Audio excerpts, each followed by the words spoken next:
find reasons that I can justifiably say that Yumi is not something that I should care about. Because I am actually a cat person. Do not let this fool you into thinking that I like Yumi. And DFM looking to see that they really don't like. They're not honey people either. So they walk in and they secure some bot lane presence with an early shove in. They get a mana flow ban stack for Hop, but I'm sure he's very happy about that. Wait, he doesn't have a mana flow ban. They don't even secure that. Is that going for? I believe it's absolute focus. Not. There's gonna be so. How does this? No, it's you got the Nimbus Cloak first. Nimbus Cloak on the top row, then you got Absolute Focus, and then Scorch after. That's a very early pressure. DFM really wanting to hang around as a early death ball, but what they've done is given up a lot of vision at this point. Once we know he's a very aggressive jungler, and he's trying now. He has all of that information to abuse the early clear. Yeah, and DFM actually saying, look, we committed to the bottom half of the map. Screw it, we're going to properly commit to here. Steel will get he'll pull his namesake off. That sweep is going to time out. That's going to time out. They're not in range to kill this ward. Oh, maybe. Oh, just in time. Just in time. I feel like Sengoku know they're on the bottom side of the map. Just a hunch. So just a little bit. A little bit. They're not going to be too surprised that that's happening down there, but it also means that they won't know if Steel's doing the, taking everything on the bottom half of the map, or whether it's just grab one and then quickly get the hell out of there. So DFM's bot lane, damn! Forcing out an early cleanse from Honey. Okay, this is a very LPL thing to do. You trade your summoners very early for HP advantages. You can see Honey isn't chancing anything. Cleanses off the Ignite to not take the full value of that. NTP uses the heal as well. So now it's a 1-2 summoner trade for DFM's favor. And now the question is, can they use that to leverage any sort of fight? DFM, Steel rather, is on the bot side of the map, has of course stolen away that red buff. It's a bit of vertical jungling. The question is, can they actually get into any sort of dive? Cleanse is gone now, potential of a flash wall stun. Yeah, but diving with like a level 2 or 3 poppy is so risky, just because you're tanky, sure, but you're what, 2 turret shots, maybe 3 if the turret's being generous to you? I'm not sure that's going to be quick enough to nuke Honey with, the exhaust available by NT, so I like the pressure it's putting on, but unless Honey steps up, I don't see this netting much for DFM personally. Yeah, they're trying to take some harder trades. They've managed to keep, of course, the ultimate from Karma. They're going for it, no cleanse. Lord. Going in for that one there, they will deny the jump, but that's the flash burn from Steel, and you don't have the early game damage output, and unfortunately, couldn't get much. At least you got Jet's TP, I guess. Yeah, you get Jet's TP, you get all of the pots from Honey and NT as well. I do think this is still a net positive trade for DFM. You get rid of that flash and the poppy. That's a big playmaking tool down, but the question is, after all of that's happened in the first 3 levels, can Honey and NT safely lane now? I don't know if that's going to be the case. Well, not if Steel keeps us hanging around the bottom side of the map here, basically staking his claim. But that means that you're going to have to basically pull off another dive, right? Because I don't see Honey and NT going beyond where they are right now. They're going to be hanging out at the Tri-Brush at furthest. So, keep getting the poke. So I don't know whether you actually need to pull off a successful dive. And we know that it's harder to dive in the current meta anyway now compared to last season, where you could teleport in, get big teleport dives. But poke under tower is quite powerful in its own right. We can already see that's almost a full wave lost from Honey. And Youthspot on Harp, they can start rolling with this advantage and taking harder and harder trades, particularly after that first reset, which will eventually come in. They'll have an item advantage to bring to bear at that point too. Well, it's looking good. Harp doing a lot of trading, but I think like you need to Karma, right? You're getting aggro support, is what you want to see, and this bottom side is going to, I think, continue to take the obsession as the camera's like, hey, look, your top laners exist, but remember that Ebby's picked this champion, I feel like, just so you can look at Honey late game and say, no, you're not allowed to have fun. And also you look at the early game, Ebby's the one that's not really having that much fun. Was zoned off of a wave or 2 in his own right. Of course, the camera was panned down towards that bot lane, rightfully so. It's the new champion. It's very important if they succeed or they find themselves a little bit more anemic in terms of the resources that they have. Ebby, as much as he is the top lane carry god of the LJL, responsible for so many of this region's successes, is against Paz, who hasn't had the best season last year. Was at Worlds the year before that, and has the resources now to impact this game and put his own name into the equation in the top lane LJL pool. But I want to see stuff happening top lane, but we know it's not going to right now because Harp is still down here, and even Steel. is starting up the dragon nice and early. So DFM making it very, very clear that the bottom half of the map is theirs to do whatever the hell they damn well feel like it. And it's panned out relatively well for the team, right? You've got the TP burnt. Yarong's in a got to be pretty happy with that. He's got a 14 CS lead, and now he's like, okay, cool, I can walk back into lane. I'm going to be in a great position. Should have his lost chapter. This is dangerous here for DFM now. I mean, still in very low HP. I wonder if Oh no. he's still there. Dragon does end up going down. And I was just a little worried though, because of course Lee Sin has that execute damage on his Q. Would have been a little dangerous, of course, for him, because the steadfast presence does deny him so much of his ability to play out the game. NT doing the typical Yuumi thing and abandoning their bot laner for greener pastures in the name of their jungler this time. Yeah, I mean, I quite like that though, because Honey's just freezing the wave down bot side. You know that the DFM bot lane is just, you know, they're taking the dragon, they're going back home, they're spending their gold. So if once runs into trouble, you've got some backup. I'm not going to say a proper backup because, like, you know, a Nautilus or a Leona is backup. Yumi's like, oh yeah, I'm going to hitch a ride and I might help. I don't know. I'll see how I'm feeling when stuff goes down. So. Yeah, just drop me off at the next lane. I've got my stops here. It's the jungler public transport service for ye oldie cat in the bot lane. But let's just take a step back again, and kind of see how this game is going out in its totality, because we have slight top lane advantage side of Graves. Of course, just going to keep pushing and trying to make sure that the Camille isn't allowed to roam anywhere else. I'm really interested in how this mid lane is going to play out at this point, though, because as much as Zeri is a very powerful champion, you don't get to die. This is kind of a similar thing to like the Lucian matchup in the mid lane that we saw from the Victor. What you will see a Victor do when someone tries to dive into the backline, start skirmishing around, drops everything on them, gets them to like a 3rd HP, and they can't fight after that point. Victor's pretty good at dealing with these skirmishing AD carry marksman like champions. As much as you have that Yuumi, I'm looking to see if Yaharon can use his early game presence, which we at least, I say early game presence, but the presence which we will have, a 1-2 items to stop this area from running rampant like we saw earlier in the day. Yeah, and you paired that up with, again, the... Oh, that hits! That was really nice. Honey taking out really bloody low there. Won't go down to the ignite, but what a push. And, well, DFM did hit level 6, so that's kind of your penalty for not realizing they were that close. And what I really like after that too is that Harp saves the ignite until after the cleanse had already been used. You can't get rid of that summon. So of course we said about that level 1, trying to use that cleanse to make sure you're not taking the full damage from the ignite. Honey and NT, they're falling behind in CS now. That has been the cost of DFM's pressure down towards them, all the attention which they've garnered. Steel getting some attention himself on the top side between the two Sengoku solo laners, but he's all right. He's a pop. He just waddles his way out with the phase rush. Yeah, quite happy with that. And also, I love watching Poppy with water walking, because she just looks so ridiculous. But I kind of love it. It's like ridiculous looking Yordle. I'm all for it. TP from Paz going topside, which means I think, Once has to abandon the idea of taking Rift Heralds. Well, I do. I mean, I do think that when you've got the Paz Graves continually pushing in, it's very hard to go towards that enemy. We kind of talked about Renekton in the previous game being, look, he's probably going to win you a Herald fight. Graves is in a similar vein, a similar train of thought. Paz is going to track that Herald once more, get some vision down. Again, this is a veteran player. He's not the first time on this rodeo. Spots out similar veteran status of Steel around there. And we are left with a very even game. It's not like these teams haven't made plays. It's just not led to a game-breaking advantage yet. Yeah, it feels very similar, Namir, to the first game of the day we've had. Our first, the 3rd game of the day. Where yes. It was pretty chill. Like, the junglers are both looking for something, but they're not willing to commit everything to it. We're seeing a lot more fighting down on the bottom side, but it's just that. It's posturing. It's a little bit of skirmishing, but nothing much has come from it other than DFM, securing themselves the early dragon because of the pressure. Yeah, so DFM are starting to find themselves kind of like the extra side benefits, the collateral of this tug of war between both teams, trying to push and pull, see if they can find any openings. Last game that DFM played, their first game, they were...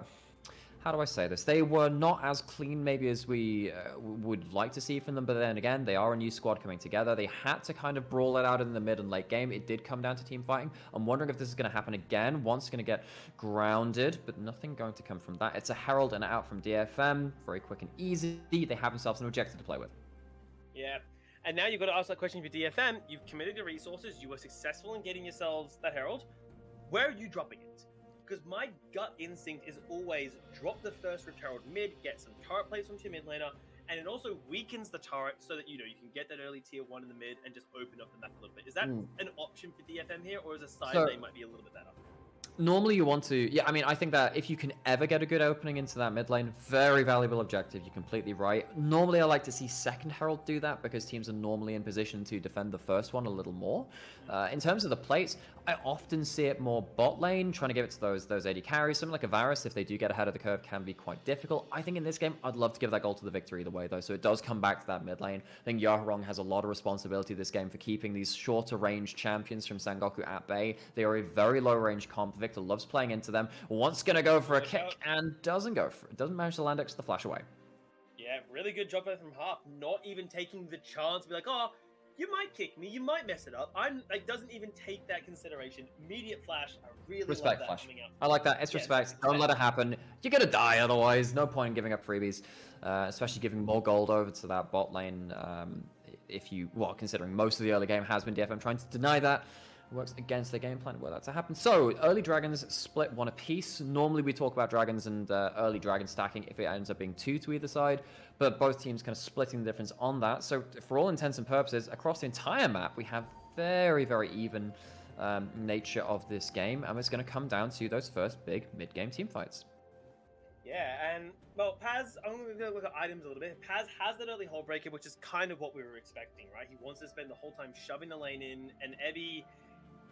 he wants to do something, but the problem is I just don't see him winning that, even if it's a level advantage that he had. I use the word had. Not against an isolated Graves, because the big thing about the hull break is that it gives you that damage reduction when you are the only allied champion on your screen. It means that your cannon minions are harder to kill as well. You can see Ebby looking for these hard trades, but he just doesn't do anything. Like, I mean, Paz has the fleet footwork too. Oh, that's a kick! Well, that's a nice attempt on that one. One says he gets knocked back by the Herald! Oh, once! Might be able to get it alive to have a secret. Make sure that he sleeps 6 feet under, but Shelly is the reason DFM get first blood! We can talk about new supports, we can talk about new mid laners. Have you heard about the new member of the roster, DFM? Herald comes down to the first objective play of it, and once tries to go... That is pixels off. That is pixels off a perfect kick from once onto Yaharong. And it's great to see this player not being dissuaded from the last season of poor results, but, I mean, Herald puts him back in his place and slaps him into DFM's team. Oh, and it throws him into the gravity well. So once can't do anything. The second he gets knocked back, that is so unfortunate for him. That is so demoralizing, actually. So demoralizing. I feel for him, man. That is just that is all like the cards. Okay, so we have plates being taken across multiple places. So it was going to be that Herald, of course, in that mid lane after everything all said and done. Yeah. So items is never a big thing. So yeah, it is. I mean, that's about the worst roll possible you can have on like the Herald dice. You think, wow, Herald's got to get value. Yeah, no, it could have been better. I want to quickly look at Unipom for a second here. Because he's decided, okay, I'll grab the tier nice and early, and then he's actually rushed a Ghost Blade in here for this all right. So with lethality items, you do often see, we used to see the Serpent's Fang, very, very valuable. Ghost Blade kind of filled in the gap of just, this is very cost-efficient lethality. Now, is it going to be the best... is it going to give you the same value in terms of the defensive nature of something like an Eclipse? Not necessarily, but having that extra move speed against lower range targets when you can pop that ult and just kind of walk away a little further, that's actually quite important. I like this adaptation. It's not something I've seen from the Varus before, but I don't mind it. I like this. Yeah, especially because you talk about, you need the extra bit of mobility from low range. Pads, relatively low range. Rise, relatively low. Most of Sengoku doesn't have the greatest amount of range. So yeah, give you a little bit of extra safety. As we're seeing, Steel is still up top side. Paz is like, all right, cool, thanks, see you later. Okay, if there's one thing you can say about Paz is that he knows all of your tricks. He's seen them a dozen times before. Ebby's one of the oldest players in the longest standing players in the LJL. Paz is one of those other ones. Sniffs that out a mile away. It's Steel and Ebby. They've made miracles work before. Not gonna have any inspiration there though onto Paz. Yeah, I like the attempt, because Steel's been doing this all game. Steel has been poking at lanes, and I'm like, can I? Maybe? Nah, try again later. So I like that because this is the one time Paz gets a little bit threatened, but Steel's objective isn't topside. Steel, I think, is just going to keep focusing mid and bot side where he's been doing the whole rest of the game, especially now because he can run at you at Mark 3, courtesy of the Turbo Chem tank. Yes, absolutely. And then, of course, you are the sole tank on your team. You can also do that with the help of the Karma Shield, so you can be even faster in that regard. So now we are looking towards second Herald spawn. We talked about how important this is in terms of taking down mid lane outer turrets. It would be a very big pickup for either team. Look at those mid lane HP pools in terms of the towers. They would fall. But actually, DFM, they call their bluff to say, you can go towards the Herald. How about we just take the turret that we'd take the Herald to take anyway? Skip a couple of steps. Skip the middleman.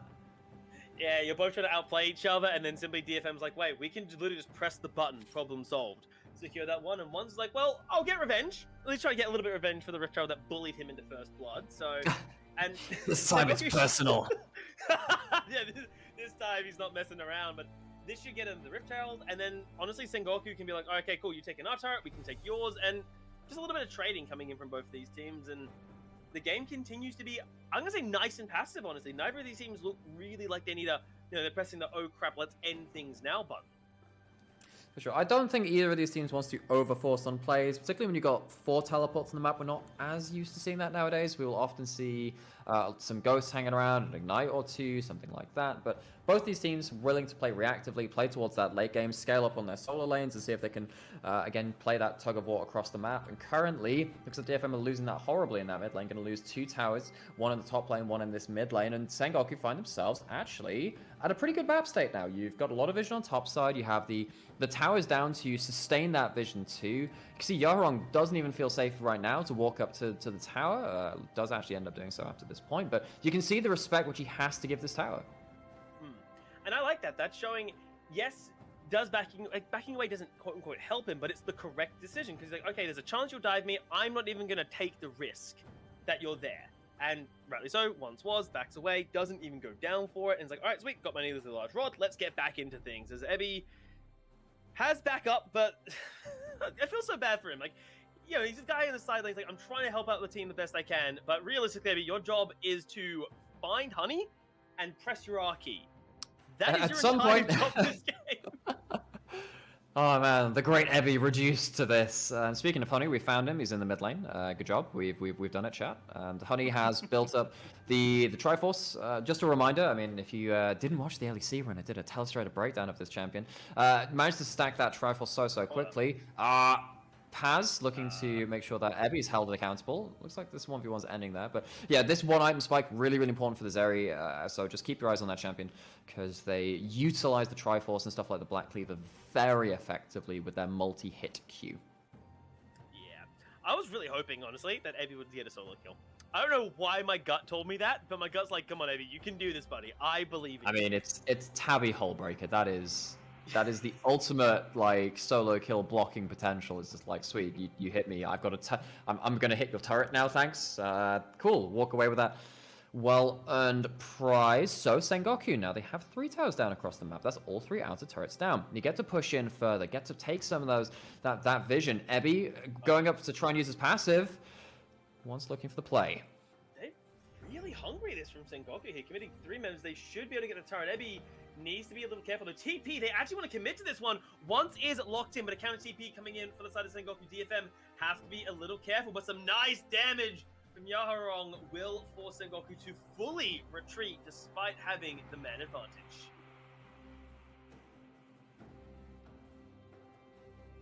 Okay, so what we saw there was a use of those defensive teleports. This is kind of why this game slowed down. We were kind of more used to this in previous seasons where you're kind of so risk averse because you know that so many people can arrive to the play. Now, I know that some pros have definitely said, oh, you know, there are less variant plays because you can't do these multi-man TPs bot as well. But this is the other side of the coin where actually those same TPs can be used defensively. It happens a little later into the game, close towards the 20-minute mark. and DFM do save that inner turret. I think it is really dangerous now that DFM have given up so many structures.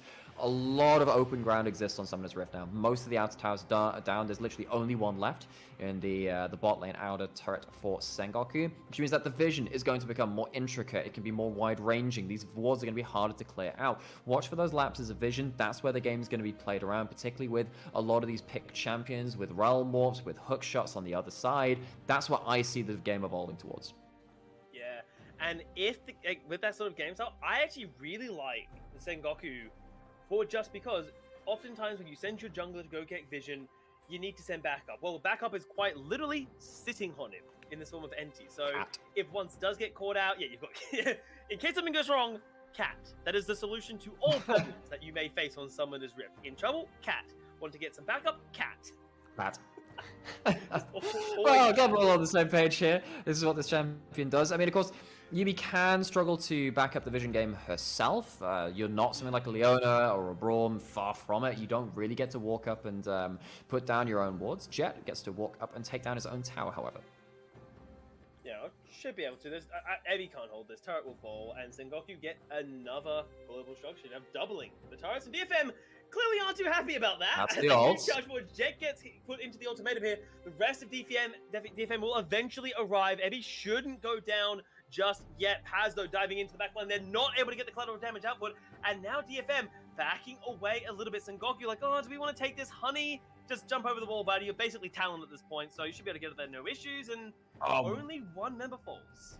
Yeah, but it is once again the Lee Sin really struggling to play into the Poppy. I mean, I think it was Sam that was mentioning it on one of the previous post games. It's really hard to play junglers into a lot of counter picks. Looking for a pick in itself that still goes in. Yeah, Jet getting nuked down. One more people taken, but Honey now acting as the front lane, saying, "All right, buddies, let's do this." Taking down to half health thanks to one Q from Yahorong. Has got to be careful. DFM has damage output if they can land it on the slipperiest champion. Oh, Ebi's back. Ebi is... The boss is arriving, but unfortunately the boss is already in its third form because there is no ultimate, no ignite, nothing really that Ebi can use to lock down someone beyond just the hook shot. Okay, so DFM, extended phase of play, pick off the jungler, chase back the enemy into their own side of the jungle. Again, very dangerous this map, need we remind you, because it is so open, a lot of these structures went down. This is how it ends up starting off. I mean, this is kind of Camille straight to the letter, puts the ult onto a target, pins them in place long enough for the team to follow up. I actually really like what Once did in terms of trying to kick back the Camille into their team. Sadly, though, gets tagged by that Varus ultimate, which we were saying, we were looking at YouTube and saying, there's a lot of targets that are hard to hit with that ultimate. That one lands true, though, very important, locks them down for the kill. Yeah, and nice that the DFM grab the second kill in 23 minutes. So a really slow game here as Honey... it'll be fine. Harp doesn't actually do that much damage. You rush the Purifier, which, kudos, that is... Putrefy. It's the opposite. It's the opposite of purifying. It makes it really, really gungy and everything. It's nasty stuff. I suppose that's why it does apply healing cut. It's like an infection there you go. At that point. Maybe it's trying to purify Summoner's Rift of Yuumi. Maybe that's what it's trying to do. Either way, when you drop the Alt E, when you drop the big the Defiance, the big E, everyone is going to get huge healing cut. Might be relevant here as Once is just shut down. Oh, that's unfortunate. Steel even denying the attempted run away with the ward jump from Once, because obviously no running away from Poppy. I mean, fool me once, shame on you. Fool once 3 times, shame on Sengoku, I suppose. He has 100% death participation, the only person to have fallen in this game, but that's the nature of Lee Sin into Poppy. Sengoku now trying to scan out this Baron, threaten the ult lands. Yeah, Jet is likely going to go down here, but actually, no, he's fine. Actually holding off DFM, says, all right, I'm tanky enough, thanks to my Fimbulwinter. And now DFM forced to back away. They may have the numbers advantage, but they can't get on them. Finally looking down, but they're just going for Jet again. Honey and Paz are free, hitting in the backline, finally being dived on here, but Sengoku are losing members finally. Honey and Enti running for the hills here, but yeah, DFM got to back up. You can't chase them down. They're too mobile. I love what DFM are doing. They're engaging in multiple parts. They're understanding what cooldowns they need to blow, what they need to be aware of. Okay, Zerial's active. Let's back off. Let's that reset. Wait, they're coming back into us. Let's go again. They've played the back and forth so well. They net themselves a Baron. That is going to give them huge game-ending potential to take a huge gold lead and approach those fights even more difficult, like strongly in the future. You're wrong, so like, honey, get out of here, buddy. Once is lurking nearby, but look at DFM's members. They're actually making sure there is no chance of a steal here. Brilliant coordination. Yaharong and Hart being like, all right, cool. We don't need to be there for Baron. We'll secure the objective, and now Sengoku are in a bit of a tight bind, let's say, because for all of their strengths, who's wave clearing the Baroned up minions? You were just really hoping that Graves can out-push someone on a side lane, even with that. We're going to go see that. I mean, that's kind of what they're there for, right? But it's going to be really difficult because the FM are using the Fog of War very well now. They're securing areas of the map, which Sengoku then really struggled to walk into. You can see what happens here. I love how patiently they play out this fight. Very, very aware of what they need to be aware of. They time out the Zeri ultimate. They go back in. They use the Camille. Evie once again kind of being the tip of the spear for DFM. We've seen that so many seasons past, and see how important it is for DFM to be on the same page and have these go buttons willing and ready to go. Yeah, and Eddie throwing himself forwards. They're basically being like, all right, cool. You're not going to be able to kill me, and then we're going to at least get one of you. And that seems to be working out great for DFM. Now using that Baron up to basically crush what's left of the other two turrets, right? Sengoku built up a nice turret lead, and now it's standing gold for DFM to collect. It is. It's going to be a cascade of finances for the side of DFM. See, actually, that Camille's gone for the Hull Breaker too. We've been seeing so much of that today. It has been cropping up around the LCK. It's been cropping up a little bit around some other regions too. It's so valuable in being able to play the split map state. And as we said, it gives you that 1v1 defensive nature as well. So Ebby has the teleport, but for now, relegated to a side lane to use that item to its fullest. Yeah, and he's got the teleport, so DFM, if they ever get engaged on, they have their Camille. He's like, all right, cool, I'm going to be mid lane. And Sengoku, what do you do in this situation? Do you go for that kind of ballsy, we need to get something play, or do you just hope you don't bleed out too much? Miracle I think it has to be the Miracle Royal Morp. I think you Miracle Royal Morp the Lee Sin behind a key carry and try and kick them back in. Problem is, they all have flash now. Very dangerous to pull off, potentially loses you the game, but that's the only opening you've got. You got to force something. Now with the Dragon spawning soon, remember that would be Soul for the side of DFM, and Ocean Soul, particularly with how long these fights have been going, would be difficult for Sengoku to fight against, and they're already finding it hard enough. Yeah, and now Sengoku have to walk into DFM as well. They don't have vision, really. They're like, okay, we've got again, it's the same vision Jet trap. has to tank on it. Yeah, Jet has to be on the front line. He's the tankiest member. Oh, what a beautiful hammer! Once isn't allowed to even contest the objective. And Sengoku, if they were in trouble before, they're now falling into quicksand. Because they don't get anything for that contest. You can see the Sengoku like, well, we have to approach it somehow, but they don't find anything. They at least now objective bounties are across the map for them. I don't know if even gold is going to really solve their issues at this point. You look at the items which Yaharong has full magic pen between boots, between Shadow Flame and the Ludens, Cosmic Drive to make him that much harder to deal with. With the we already talked about Karma speeding up the likes of the Poppy with the Chemtech, speeding up the Victor who's already got the Cosmic Drive too. I mean, DFM have so many ways to keep that range advantage so much in their favor because these close range champions are just not going to be able to get on top of them. Yeah, and again, I feel like Sengoku have to put like a Fnatic Death Brush at this point. Because they need to find something. It's going to have to be Realm Warps, it's going to be Vision Traps, but look at the vision which DFM has. The whole top side of the map has secured Yaharong a safe push. They've got members waiting in the wings. You have to be so creative inside of Sengoku, and they've struggled to find that creativity the whole game so far. Yeah, they're almost J-ramming it now because Ebby's in bot side, Yaharong's on top, they're being 1-3-1, so like, all right, screw it. We'll put everyone into one group and we'll just ram it down mid. And DFM, clearly we're not expecting just this Sengoku to be like, screw it, J-ram time, let's do this. No, a bit slow on the recalls there, and of course you got, of course with the Triforce built up, you get to proc that so often on the Zeri. You get to alternate your right click and your Qs, which both target structures to get so much damage down. So that is something picked up from Sengoku. That's something that they desperately needed. Question is, again, does that change the way that they can play out the map? At least they've survived through the Baron buff. They don't have to deal with that siege being that much more difficult. I just don't see how this gets that much better for them. Yeah, I mean, the saving grace, in a way, is that they're not... Jesus. That's just mean, you're wrong. But they're not that far behind in gold. Like, it's 3,000 to 4,000 gold. That's not, like, a massive disparity, all things considering. But it feels like every time DFM just walks somewhere, Sengoku are like, oh god, what do we do? What do we got? What's going on? And it just feels like almost a bit of panic coming through for the Sengoku side. And 3,000 gold with panic, that feels closer to a bit more 5 or 6. I think this is going away from panic into just free falling in this game, right? Because the good thing is they've survived the last Baron, and it feels like DFM might need a Baron to close out this game. So they have a few minutes to try and play around.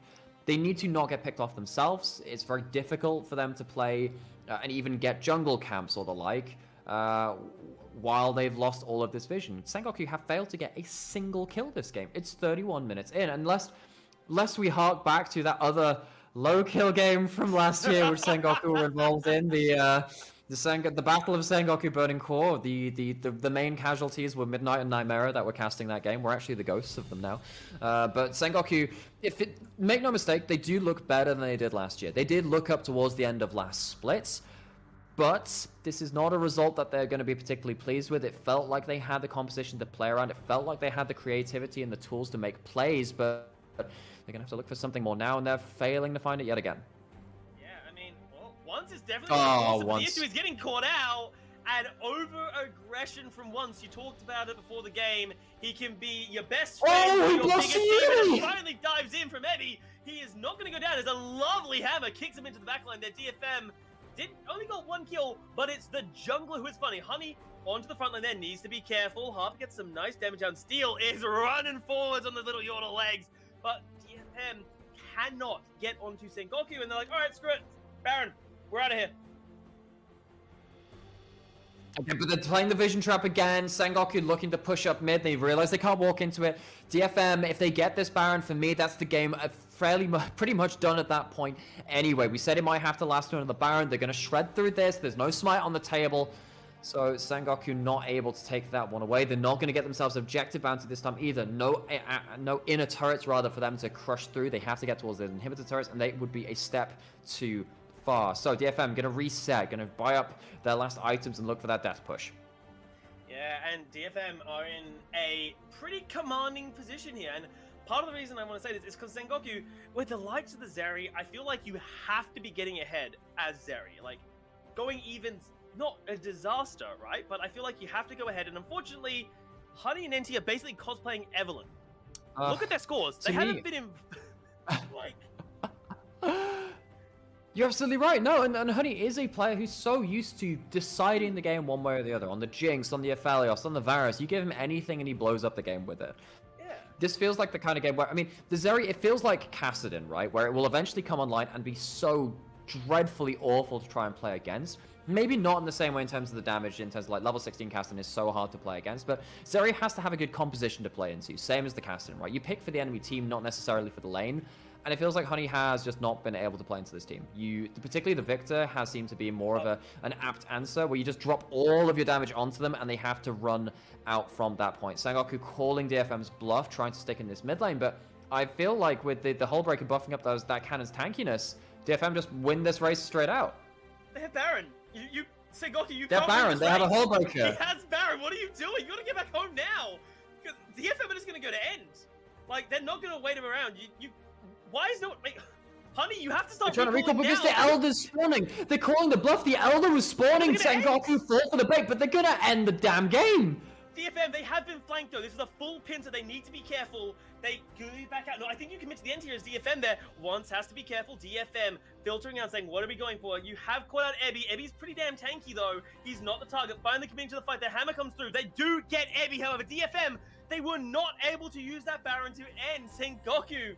They lost their inhibitor, sure, but with Elder available, both junglers up, but there is no Ebby, this Death Brush has to work. You have to get something now, DFM, because you are in a little bit of trouble otherwise. Honey is at half health. Jets taken down low. Jet's pretty damn tanky as he gets slammed to once. Say goodbye to half your health, buddy. As, oh, DFM are still pushing, but Sengoku are not going to let this go. You cannot give up this dragon. Okay, they have a realm warp, maybe they can find a way back into it, but trying to engage into the gravity field, into the Varus, into the Karmakus, into everything, so difficult. Once again, lest we mention the range again, they're going for the fight. Steel dives into the front line, he's tanky, but he's just getting torn apart bit by bit. DFM now have to run for the hills. Still 10 seconds before Ebby comes back up, and they're on the wrong side of Summoner's Rift. DFM, you are the red side. I mean, we've just switched teams. We just switched geographical sides of the map. The Elder going to be started. Ebby no TP. Let's go for the fight again. Yeah, but now Ebby's going to come in for the flank here. I think that's going to be really, really important. DFM, Unicorn has no idea once is sneaking up behind them. This could be massive. Oh, once! Taking the back line, caught him out completely, forcing you to stopwatch to stay alive. Ebby now dives into the back line. There we go. Goodbye, Honey is no longer in the fight. DFM, we're fighting now. No AD carry for Sengoku. They are holding out for the life of them, but they will be forced to back away. Minions are crashing into the inhibitors, into the Nexus while this is happening. It's still low. Collateral damage not going to be enough. DFM, after all of the posturing, after everything, will be the team to walk away with the Elder Dragon. They make it look a little difficult. We got to throw it at them there and say, look, this was...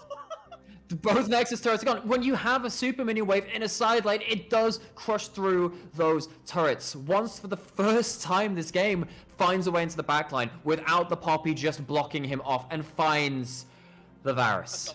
But they have the Ocean Soul. You realize the Ocean Soul ticks up during stasis as well, has both summoners. Utapon comes out of that, none the worse for wear. Gets to reset the fight, turn things around, and as much as the Graves and the Zeri pick off one in return, DFM walk away with a bit of smoke and mirrors, a bit of magic, and it feels like they got away with that one. Oh, what some craziness we had of that one, Nightmare. The bottom side, just shenanigans into the... We're literally on the wrong side of Summoner's Rift. This is what I'm... Yep, the old switcheroo. Okay, so we have bot lane push coming in from DFM. They're grouping up here once more time. He has the ult, looking to maybe join from the side. DFM need to be aware of that realm warp. Once again, Sengoku not really used that for the entirety of this game so far. They're trying to peel back rather than split things up, but DFM might just be able to rush the Nexus. Well, once it's damn low, and with that Elder, it makes it really hard to fight. Yahoo is hitting onto the Nexus. Sengoku needs to commit now if they want to hold on to this, but they don't have the health and the resources to commit to this one. One already goes down. Goodbye, Jet. As Utapon is left untouched, one dives into the backline there, but against the Elder Dragon, it simply does not matter at this point of the game. Honey's trying his damnness, but unfortunately, buddy, it is simply far too little, far too late, as DFM will get their second win of the 2022 season.